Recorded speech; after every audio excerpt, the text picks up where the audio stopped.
Kabahala ang mga pahayag na narinig natin itong mga nakarang araw.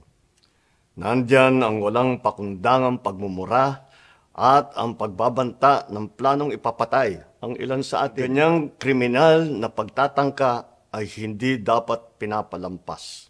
Yan ay aking papalagan. As a democratic country, we need to uphold the rule of law.